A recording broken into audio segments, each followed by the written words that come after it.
Hello everyone, welcome to my channel code story with MIK. तो आज अपने leet code का 474 करने जा रहे हैं। मीडियम मार्क्ड है। Problem is not very difficult, but मुझे लगता है कि इसमें एक चीज़ इंपॉर्टेंट है जो मुझे बताना चाहिए, जहाँ बहुत लोग कंफ्यूज भी होते हैं, स्पेशली बिगिनर्स। तो वो चीज़ पर ध्यान देना जब मैं समझाऊंगा तब। ओके। मोटिवेशन क्या है? देखो, tough times are a part of our journey. हमें सभी की लाइफ में आता है, इसीलिए the best thing to do with it is to face it and embrace it, because it will make you stronger. है ना? Stay on your path, don't get distracted with these tough times. तो question देखते हैं। Ones and zeros, you are given an array of binary strings strs and two integers m and n. Return the size of the largest subset of strs such that there are at most m zeros and n ones in the subset. A set x is a subset of set y if all elements of x are also elements of y. ठीक है, देखते हैं problem क्या बोल रहा है। जैसे यहाँ पर एग्जांपल दे रखा है कि एक आपको strs नाम का वेक्टर दे रखा है जिसमें देखो बाइनरी स्ट्रिंग्स है ना? तो आपको सबसे बड़ा सबसेट ढूंढ के दिखाना है जिसमें ज़्यादा से ज़्यादा 5 ज़ीरोज़ और ज़्यादा से ज़्यादा 3 वंस होने चाहिए इन टोटल। ठीक है। तो देखो यहाँ पर क्या बोला है कि अगर आप इस सबसेट को चुनोगे 1 0 ट्रिपल ज़ीरो 1 1 और 0, तो देखो होगा क्या। यहाँ मैं लिख देता हूँ, इसने किसको किसको चुना। एक ये वाले स्ट्रिंग को चुना अपने सबसेट में, एक इसको चुना है, फिर एक इसको चुना है, फिर एक इसको चुना है। ठीक है। तो अगर आप नोटिस करो, आपके पास total m is equal to 5 zeros थे, n is equal to 3 ones थे। तो यहाँ पर जितना आपने चुना है इसमें काउंट करते हैं। यहाँ पर देखो, एक वन हो गया, दो वन हो गया, तीन वन हो गया। ज़्यादा से ज़्यादा आप 3 वन ही ले सकते थे, विच इज़ फाइन। एक ज़ीरो हो गया, 2 3 4 5 ज़ीरो हो गया टोटल। ज़्यादा से ज़्यादा 5 ज़ीरो ले सकते हो। This is the largest subset that you can find. आप एक और अगर इसको ले लेते ना तो गलती तब गड़बड़ हो जाता, क्योंकि आपका काउंट ज़्यादा हो जाता ज़ीरोज़ और वंस का। ठीक है। तो कितना बड़ा आपने एरे लिया है देखो, तो सबसेट का साइज़ कितना है? 4 है। टोटल 4 एलिमेंट्स आपने लिए ना, तो आंसर 4 होगा। ओके। सिमिलरली ये वाला एग्जाम्पल भी है। ओके। तो देखते हैं थॉट प्रोसेस क्या होगा। अब देखो, अब जो मैं बता रहा था ना कि सबसे इंपॉर्टेंट चीज़ जो आई थिंक कई कई जगह नहीं बताया जाता है जनरली, अगर कहीं पर आप भी अगर पढ़ोगे तो, कहीं ट्यूटोरियल में पढ़ रहे हो, कहीं और पढ़ रहे हो, बट मुझे लगता है एक बिगिनर को एक चीज़ पता होनी चाहिए जो मैं अभी बताने वाला हूँ। देखो, मान लेते हैं किसी को डीपी आता ही नहीं है, वो बिगिनर है, या फिर डीपी भूल गया वो। ठीक है। तो अगर वो इस प्रॉब्लम को एकदम फ्रेश तरीके से देखता है तो उसके मन में क्या आएगा वो समझो। मोस्ट प्रॉब्ली यही आएगा जो अभी मैं बताने जा रहा हूँ, कि देखो ज़्यादा से ज़्यादा आपको m is equal to 5 zero और n is equal to 3 ones चाहिए, और आपको अपने सबसेट को जितना हो सके उतना बड़ा करना है। तो पता सबसे पहले मन में क्या आता है? ग्रीडी अप्रोच लगा सकते हैं क्या? पता है ग्रीडी मैं क्यों बोल रहा हूँ? कि मैं क्या करूँगा ना, मैं छोटे छोटे स्ट्रिंग्स को पहले ले लूँगा, क्योंकि मुझे सबसेट का काउंट बड़ा करना है ना? यहाँ पर वही बोला है, सबसेट का साइज़ बड़ा करना है। तो मैं चाहूँगा ज़्यादा से ज़्यादा स्ट्रिंग मैं ले सकूँ अपने सबसेट में। ठीक है। तो मैं क्या करूँगा, सबसे छोटे वाले को पहले ले लूँगा। देखो मुझे सबसे छोटा कौन सा दिख रहा है? एक 1 दिख रहा है। ठीक है।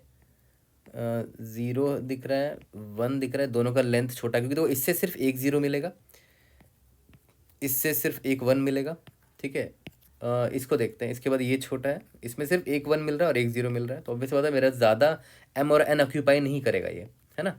उसके बाद नेक्स्ट है ये 000 1। ठीक है।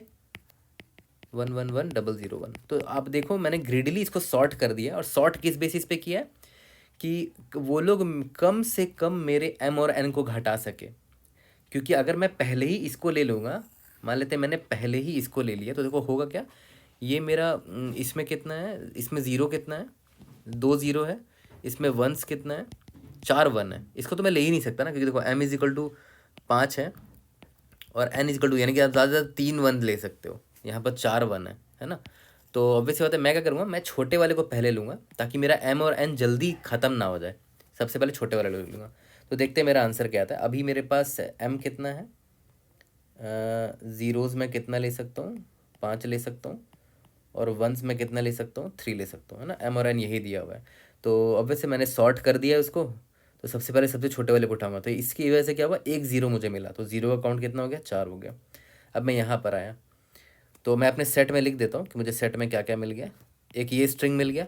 ठीक है। अब इस पर आता हूँ, क्या मैं इसको ले सकता हूँ? हाँ ले सकता हूँ, क्योंकि अभी मेरे पास वंस है कि देखो 3 वन है, यहाँ से एक 1 मिल रहा है, तो एक 1 घटा दिया मैंने, वंस अब 2 बचा। तो आपने इस स्ट्रिंग को लिया है। अब इस स्ट्रिंग की बारी है। इसमें देखो एक 1 लेना पड़ रहा है आपको, एक 1 आपका जाएगा, तो 1 में एक घटा देते हैं, और एक 0 भी जाएगा, है ना? देखो एक 1 है और एक 0 है। तो यहाँ पर मैंने एमरन का काउंट भी हटा दिया है। तो ये वाला स्ट्रिंग को भी मैंने ले लिया। ठीक है, अब आते हैं नेक्स्ट स्ट्रिंग पर। 00001 है, मतलब 3 0 चाहिए और एक 1 चाहिए। 3 0 है आपके पास, है ना, तो ये 0 हो गया, और एक 1 चाहिए, ये भी है, तो 0 हो गया। यानी कि आप इस स्ट्रिंग को भी ले पाए। अब इसको ले पाओगे क्या? नहीं ले पाओगे, क्योंकि देखो एमरन 0 हो गया, इधर ही रुक जाओ। तो आपका सेट का साइज़ कितना? 4 है ना। आंसर आ गया, याद करो करेक्ट आंसर था यही, 4 था आपका आंसर। बट सबसे बड़ी बात क्या ना, कि क्या ये ग्रीडी हर बार काम करेगा? ये फेल करेगा। देखिए मैं आपको एक छोटा सा एग्जांपल दिखाऊंगा, उसी से पकड़ में आ जाएगा ये।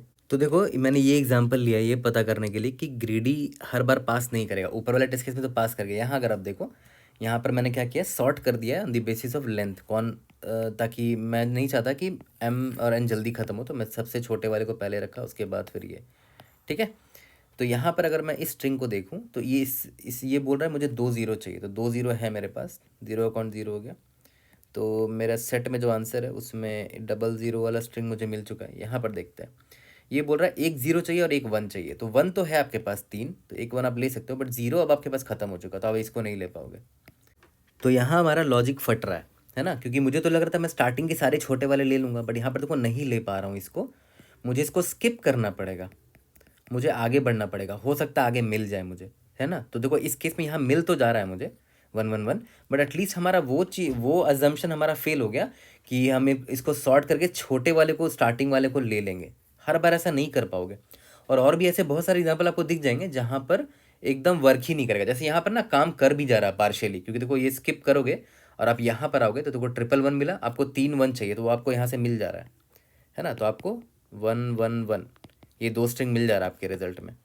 ठीक है, बट एटलीस्ट हमारा वो अजम्पशन फेल हो चुका है कि सॉर्ट करने पर स्टार्टिंग के जो छोटे छोटे वाले हैं उनको ले लूँगा तो मेरा आंसर आ जाएगा। ऐसा नहीं है ना। कुछ और एग्जांपल ऐसे पक्का मिलेंगे, पक्का मिल जाएंगे, मैं गारंटी कर रहा हूँ।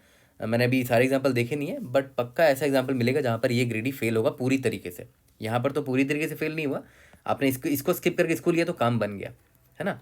तो अभी आपको आंसर ये दिख रहा है 0 0 और 1 1 1। तो इसका मतलब ये हुआ कि आप पूरी तरीके से इस ग्रेडी अप्रोच पर रिलाई नहीं कर पाओगे, कहीं ना कहीं पक्का फंसोगे। ठीक है, तो अब हमारे पास सिंपल सा पार्ट एक ही अप्रोच आता है कि भाई अगर नहीं बन पा रहा ग्रेडी से, कि और कोई ट्रिक ही नहीं है इसको पता करने का कि भाई किस स्ट्रिंग को लेना है किस स्ट्रिंग को नहीं लेना है, कोई ट्रिक नहीं निकल सकता यहाँ पर, ऑब्वियस सी बात है। तो एक लास्ट ऑप्शन मेरे पास ये बचता है कि यार मैं ट्राई कर लूँ सारे पॉसिबिलिटीज़ को, है ना। कि भाई मैं एक बार इसको लूँगा, I will take it and explore, and I will skip it and I will explore. ठीक है, तो देखा जाए तो मैं सिंपली 0 1 नैपसैक की तरह इसको सॉल्व करने की कोशिश कर रहा हूँ, एकदम प्योर ब्रूट फोर्स, कि भाई हर पॉसिबिलिटी को मैं चेक करके देखना चाह रहा हूँ। हर एलिमेंट को मैं एक बार लूँगा और एक बार नहीं भी लूँगा, दोनों ऑप्शन करके एक्सप्लोर करूँगा उसको। ठीक है, और पता है नैपसैक से रिलेटेड ये प्रॉब्लम पता है क्यों है? क्योंकि याद करो मैंने अभी नैपसैक पूरा पढ़ाया तो नहीं है अपने डीपी कंसेप्ट में, मैं थोड़ा सा ऑक्यूपाइड हूँ अभी। आई एम प्रेटी श्योर कि आप लोगों को पता होगा कि अभी थोड़े प्रॉब्लम्स चल रहे हैं ऑफ माई फादर्स हेल्थ, तो इसीलिए मैं ऑक्यूपाइड हूँ, तो ये रिज्यूम नहीं कर पा रहा हूँ मैं। बट आपको इतना याद होगा कि नैपसैक में मैंने इतना तो बता दिया था आपको कि नैपसैक में होता क्या था कि एक कंटेनर होता था, उसमें बहुत सारे एलिमेंट होते थे और हर एलिमेंट से आपका कुछ वैल्यू और वेट होता था, है ना, वैल्यू और वेट होता था। और अब यहाँ से उठा के आपको कहीं पर भरना होता था उसको। ठीक है, और जहाँ पर भरते थे उसका एक लिमिट होता था, इसका एक लिमिट होता था, इससे ज़्यादा आप डाल नहीं सकते थे इस पे वेट। तो ये प्रॉब्लम भी देख रहे हो कुछ इसी टाइप का है कि आपको अलग अलग टाइप का स्ट्रिंग दे दिया है, 1 0 1 1 0 1 0 0 1 एंड सो ऑन। तो देखो हर एलिमेंट का यहाँ पर वेट है, इसका वेट यानी कि नंबर ऑफ इसमें ज़ीरोज़ जो है वो 1 है, नंबर ऑफ वन जो है वो 1 है। ये इसका वेट हो गया 0 और 1 वाला वेट, है ना। इसमें नंबर ऑफ ज़ीरो 0 है, number of ones is equal to 2 है एंड सो ऑन। और आप जहाँ पर भर रहे हो उसमें लिमिटेशन है कि एम इतना यूज़ कर सकते हो, ज़ीरोज़ इतना यूज़ कर सकते हो, और एन इतना यूज़ कर सकते हो, दैट इज़ वंस इतना यूज़ कर सकते हो। M is for zeros, N is for ones. तो जब सेम नैपसैक जैसा प्रॉब्लम नहीं लग रहा है ना, सेम नेचर है दोनों के प्रॉब्लम का। तो ये भी एक रीज़न था कि बड़े आसानी से आइडेंटिफाई हो गया था कि भाई ये सिंपली एक नैपसैक का प्रॉब्लम है। ठीक है, क्योंकि लेकिन हाँ ग्रेडी चेक करना ज़रूरी था, क्योंकि पता होना चाहिए ग्रेडी क्यों फेल कर रहा है। ठीक है, ओके। तो हम क्या करेंगे, सिंपल अपना नैपसैक लगाएंगे। नैपसैक में क्या होता है कि भाई एक एलिमेंट को आप टेक करोगे, फिर इसको एक्सप्लोर करोगे, वहाँ से जो रिज़ल्ट आया स्किप करोगे, उसको एक्सप्लोर करोगे, वहाँ से जो रिजल्ट आया उसमें से जो बेस्ट होगा वही मेरा आंसर होगा। ओके, तो चलो इसमें सिंपल सा नैपसैक लगाते हैं। ठीक है, और मैंने डायनेमिक डीपी के कंसेप्ट स्लाइड से मैंने आपको इतना तो बता रखा है कि मैं उम्मीद करता हूँ कि आप ट्री डायग्राम अब तो खुद से बना सकते होगे, गारंटीड है। क्योंकि मैंने बहुत बार ट्री डायग्राम आपको बनाया और डीपी कंसेप्ट्स के प्लेलिस्ट में मैंने बहुत बार ट्री डायग्राम आपको समझाया भी है। और नैपसैक का सीरीज़ मैं जब रिज्यूम करूँगा तो ये सारी चीज़ें दोबारा रिविजिट करूँगा, ठीक है, इसकी टेंशन मत लो। तो यहाँ पर देखते हैं, मैंने ये एग्जांपल लिया है। अब देखो याद करो, जब नैपसैक में मान लेते इंडेक्स आई आपने यहाँ से स्टार्ट किया तो आपके पास ऑप्शन है कि आप इसको टेक करोगे या फिर इसको स्किप करोगे, है ना। अगर आप इसको टेक करते हो तो करेंटली आपका एम कितना है, 5 है ना, तो एम इज इक्वल टू 5 था, उसमें माइनस कर दो। यहाँ पर से आपको कितना ज़ीरो मिल रहा है, यहाँ पर एक ज़ीरो मिल रहा है ना। तो 5 में से एक ज़ीरो माइनस कर दिया तो 4 ज़ीरो अब आपके पास रह गए। N is equal to 3 minus 1, अब आपके पास 2 वन्स रह गए, क्योंकि यहाँ देखो यहाँ पर एक वन था, ठीक है। बट इसमें एक मतलब आप इसको थोड़ा सा सिंप्लीफाई भी कर सकते हो, क्योंकि देखो अभी आपने इसको लिया तो आपको पहले इसको इस पर इटरेट करना पड़ेगा, ठीक है। इटरेट करके निकालना पड़ेगा कि भाई ये जो है इसमें कितने वन हैं और कितने ज़ीरो हैं, काउंट निकालना पड़ेगा, ठीक है। तो और फ्यूचर और भी पॉसिबल स्टेट्स आ सकते हैं, जैसे मान लेते हैं आपने फिर यहाँ पर जब आए इंडेक्स आई जब यहाँ आ जाएगा तो फिर आपके पास ऑप्शन होगा इसको टेक करो स्किप करो। जब टेक करोगे तो फिर आपको काउंट निकालना पड़ेगा, है ना। तो क्यों ना आप ऐसा करो कि प्री कैलकुलेट कर लो पहले ही, एक काउंट नाम का कोई वेक्टर बना लो, ठीक है। एक वेक्टर बना लेते हैं जो कि क्या करेगा ना, स्ट्रिंग ना स्टोर करके उनका वो स्टोर कर लेगा कि कितना वंस है और कितना ज़ीरोज़ है, ठीक है। तो जैसे देखो पहले वाले स्ट्रिंग में अगर मैं बोलूँ काउंट ऑफ ज़ीरोज़ कितना है, एक है, और काउंट ऑफ वंस कितना है, एक है। दूसरे वाले स्ट्रिंग में देखो काउंट ऑफ ज़ीरोज़ 3 है, काउंट ऑफ वन 1 है। यहाँ पर काउंट ऑफ ज़ीरो कितना है, 2 है, काउंट ऑफ वन 4 है। यहाँ पर काउंट ऑफ ज़ीरो 0 है, काउंट ऑफ वन 1 है। यहाँ पर काउंट ऑफ ज़ीरो 1 है, काउंट ऑफ वन 0 है, ठीक है। तो इसमें कन्वर्ट कर लो उसी इनपुट को, इसी इनपुट को मतलब प्री कैलकुलेट कर लो, ताकि रिकर्शन के दौरान आपको बार बार कैलकुलेट ना करना पड़े कि किस स्ट्रिंग में कितने जीरो हैं कितने वन है। तो मैंने पहले ही कैलकुलेट कर लिया, इंडेक्स 0 1 2 3 4। अब आप इसमें आराम से रिकर्शन वो क्या बोलते हैं नैपसैक लगा लो, M is equal to N 5 N is equal to 3 है। तो अब आप आराम से कर सकते हो नैपसैक, आपको हर बार कैलकुलेट नहीं करना पड़ेगा। आपने एक बार कैलकुलेट कर दिया, इंडेक्स आई यहाँ से स्टार्ट किया, तो ये 1,1 एक्चुअली में कौन से स्ट्रिंग को रिप्रेजेंट कर रहा है कि एक जीरो है और एक वन है ना, इस वाले स्ट्रिंग को रिप्रेजेंट कर रहा है। इसको 1 0 लिखो या 0 1 लिखो फ़र्क नहीं पड़ता, क्योंकि मुझे काउंट ऑफ जीरो और काउंट ऑफ वन से ही मतलब है ना। सिमिलरली ये वाला जो है ये नंबर ऑफ जीरोस कितने इसमें 3 है और नंबर ऑफ वन कितने 1 है, तो ये इस स्ट्रिंग को रिप्रेजेंट कर रहा है एंड सो ऑन, ठीक है। तो अब यहाँ से स्टार्ट करते हैं। जैसे मान लेते हैं आपके पास ऑप्शन है कि आप इसको लोगे और नहीं लोगे। अगर मान लेते हैं आप इसको लेते हो तो M is equal to M में -1 कर दो, तो एम आपका 5 और 5 था तो 4 हो जाएगा, एन इज इक्वल टू 2 हो जाएगा, क्योंकि देखो यहाँ पर एक जीरो और एक वन मिल गया आपको, ठीक है। सिमिलरली अगर मान लेते आप इसको टेक नहीं करते हो तो अब वैसे टेक अगर आप नहीं करते हो तो इंडेक्स आई यहाँ पर आ जाएगा, इस केस में आई इंडेक्स नंबर 1 पर आ जाएगा, ठीक है। लेकिन एम और एन चेंज नहीं होगा, एम अभी भी 5 है और एन अभी भी 3 ही रहेगा। लेकिन इस केस में देखो आपने इसको ले लिया था, है ना, यहाँ पर लिख देता हूँ, ये टेक का केस है, ये स्किप का केस है। आपने जब इसको टेक कर लिया तो एम 4 और एन 2 हो गया, है ना, और आई इज इक्वल टू 1 पर आ गया। इस बार एम चेंज हो चुका, एम 4 है और एन इज इक्वल टू 2 है। तो इसी तरह पूरा ट्री डायग्राम बनेगा, है ना, और आपको बहुत ईजिली दिख जाएगा कि रिपीटिंग सब प्रॉब्लम्स होंगे इसमें, तो हम इसको मेमोराइज भी करेंगे, ठीक है। तो बट मैं उम्मीद करता हूँ कि मैंने इतना आपको पढ़ा दिया है डीबी कंसेप्ट में कि आप ट्री डायग्राम अब खुद से बना सकते हो, ठीक है।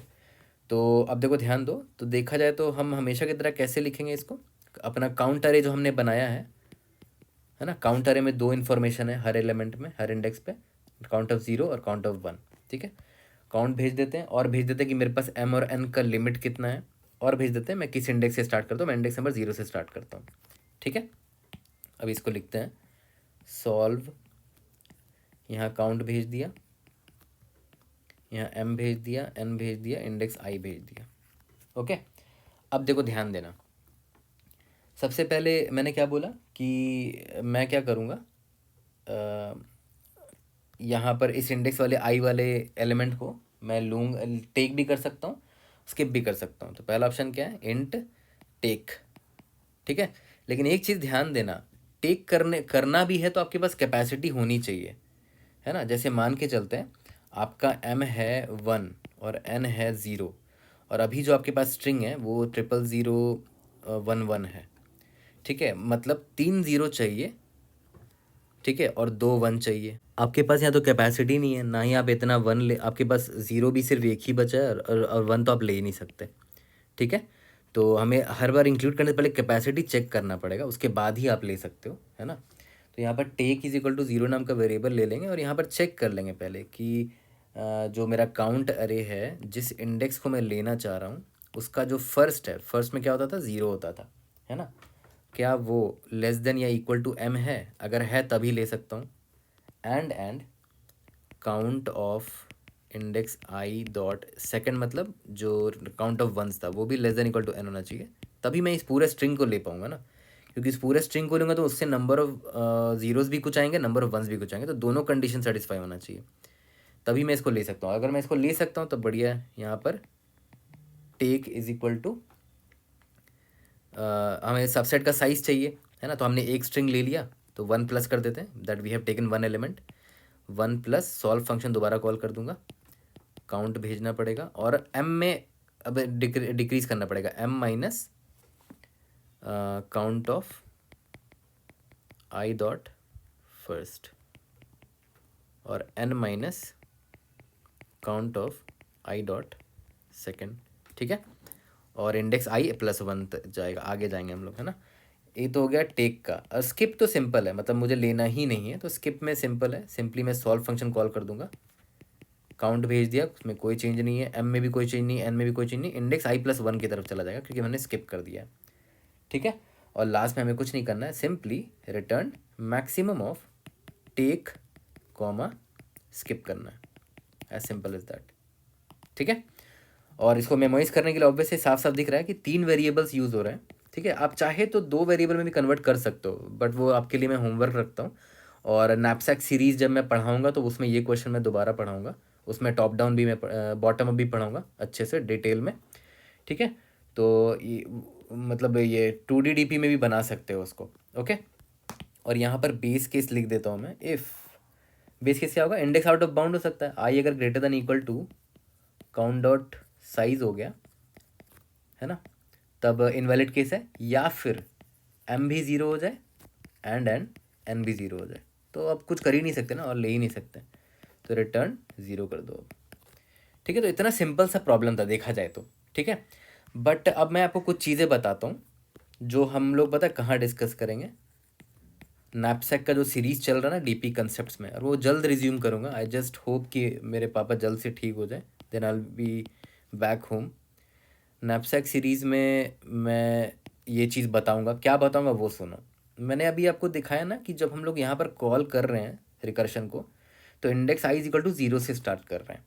ठीक है, जनरली नैपसैक को ना एक और तरीके से लिखा जा सकता है, सॉल्व, यहाँ पर मान लेते हैं काउंट है, m है, n है, और index I is equal to 0 ना करके आप ये भी लिख सकते थे कि आपका काउंट में देख रहे हो कितना एलिमेंट है, 1 2 3 4 5, तो l इज इक्वल टू 5 मान लेते हैं, यानी कि टोटल 5 एलिमेंट है ना। तो यहाँ पर l भेज दो।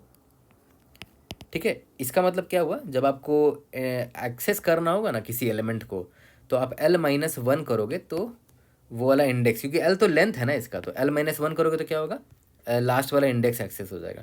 l इज इक्वल टू 5 है ना, तो l-1 क्या होगा, 4 हो जाएगा। ठीक है, तो फोर्थ इंडेक्स वाला एलिमेंट आप पहले उठाओगे। ठीक है, ऑर्डर मैटर नहीं करता, इस बार मैं क्या कर रहा हूँ, यहाँ से उठा रहा हूँ।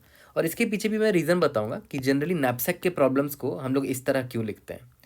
ठीक है, इस फॉर्मेट में क्यों लिखते हैं, index I is equal to 0 से स्टार्ट करके क्यों नहीं लिखते हैं, दोनों से सॉल्व हो जाएगा। अभी मैंने आपको दिखाया भी ऊपर, देखो मैंने index I is equal to 0 से स्टार्ट किया और ऐसे भी सॉल्व हो गया ये, है ना। बट नैपसैक का विकीपीडिया में या कहीं पर भी देखो ना, जो जनरल डेफिनेशन है या कॉर्मन की बुक पढ़ोगे तो वहाँ पर देखना वो इस तरह इसको डिफाइन नहीं करता, है ना, इस तरह इसको डिफाइन नहीं करता, इस तरह डिफाइन करता। जब कोई इंडेक्स को एक्सेस करना होता है तो l-1 करके एक्सेस करता है। ठीक है, जिन लोगों ने पढ़ रखा है नैपसैक उनको पता होगा कि ऐसा भी फॉर्मेट होता है। ओके, तो ये चीज़ मैं आपको बताऊंगा, बहुत सारे तरीके होते हैं एक नैपसैक का कोड लिखने का। सिमिलरली बॉटम अप भी मैं बताऊंगा नैपसैक के सीरीज़ में, और बॉटम अप को भी लिखने का मल्टीपल तरीका होता है।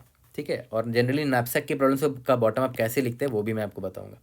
ठीक है, बट वो सेपरेट प्लेलिस्ट में होगा। अभी I am really short of time, इसीलिए मैंने बॉटम अप पे वीडियो नहीं बनाई है ना। मैंने बस आपको ये इंपॉर्टेंट चीज़ बता दिया कि क्यों ये नैपसैक का प्रॉब्लम है और क्यों ग्रेडी फेल होगा इसमें।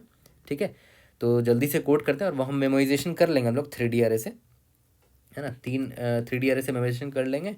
कंस्ट्रेंट छोटा भी है तो एक्सेप्ट हो जाएगा। जल्दी से कोड करते हैं इसको। सबसे पहले डिफाइन कर लेते हैं int capital N is equal to strs dot size ले लेते हैं, ठीक है। और मैंने बोला था ना कि एक vector of pair of int comma int बना लेते हैं, इसका नाम काउंट रख लेते हैं, इसका भी साइज n होगा, ओके। और इसमें स्टोर कर लेते हैं for int i is equal to 0, i is less than ni plus plus, ठीक है।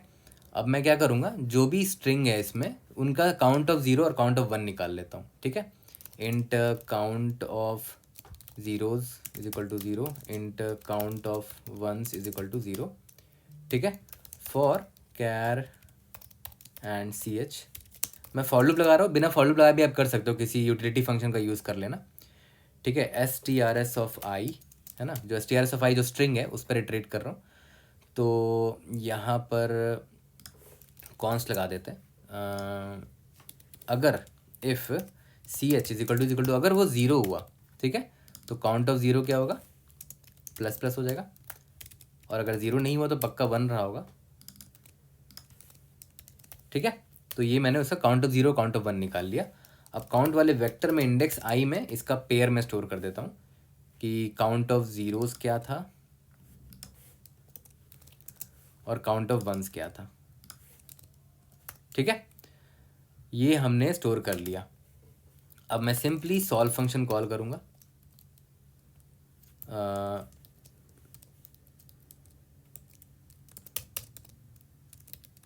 यहाँ पर काउंट भेज दूंगा और m भेज देता हूँ, n भेज देता हूँ और इंडेक्स नंबर 0 भेज देता हूँ, ठीक है।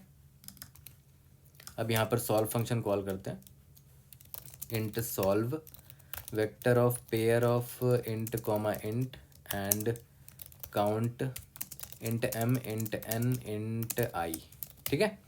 इफ़ अगर इंडेक्स जो है greater than equal to count dot size हो जाता है, या फिर m is equal to 0 and n is equal to 0 हो जाता है, तो अब वैसे रिटर्न 0 कर देंगे। ये मेरा बेस केस है ना।